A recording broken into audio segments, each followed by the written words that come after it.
One of your first goals when you're creating an animation should always be to make something that is perfectly readable. You can create awesome poses and have a great concept, but if you don't make it clear and readable, it would be impossible to catch the sense of what you're trying to communicate. Some action needs to be introduced to the users. That's why we use anticipation. That, as the word suggests, is nothing more than the preparation to the action. We can have different types of anticipation. Let's see some examples. A physical anticipation, when the movement of a body or an object prepares for an action. If a character throws something far, he will prepare the action by moving back the arm with the object, preparing for the throw. In this way, he will have enough energy, but this movement also prepares the users for what will happen.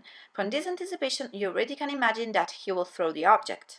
Another example, a character preparing to run out of the screen is made more readable thanks to an anticipation of the character moving in the opposite direction and raising one leg. This helps the users to read a very fast action. Without this anticipation, the user could have some problems to read the scene. You can also use it for a very cartoon effect, like this example, or for something more realistic with a much more soft anticipation.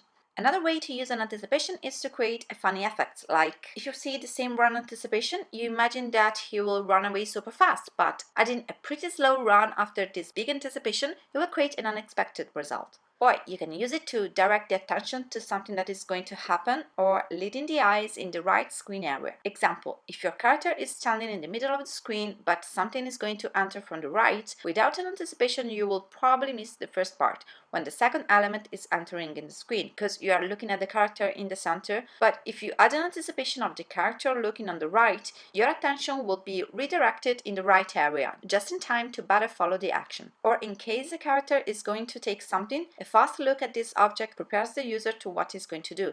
Or you can use the anticipation with the hand, holding it in the air for a few frames. This could be another way to communicate to the user that he's going to take the glass. And anticipation can also help to give the right sense of weight to the characters or to objects. Like in these two different jumps, thanks to the anticipation, you can better feel the weight of the character. In the one on the left, he makes a soft anticipation because it's pretty light, but in the one on the right, he's bringing a heavy backpack, so he needs more energy for the jump. He needs a stronger anticipation, bending much more and keeping this pose a bit more.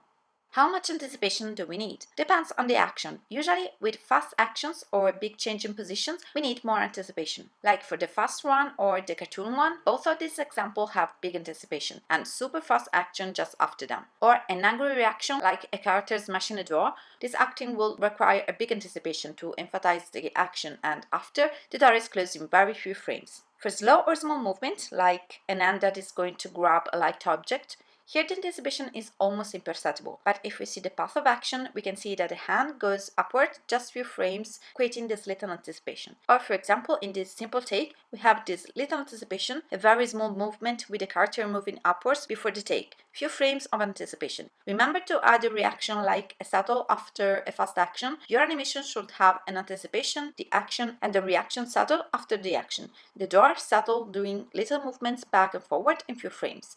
When do we need to add an anticipation? You absolutely don't need an anticipation for every single movement of your character. With practice and experience, you will get used to it, and you will naturally know when an action needed.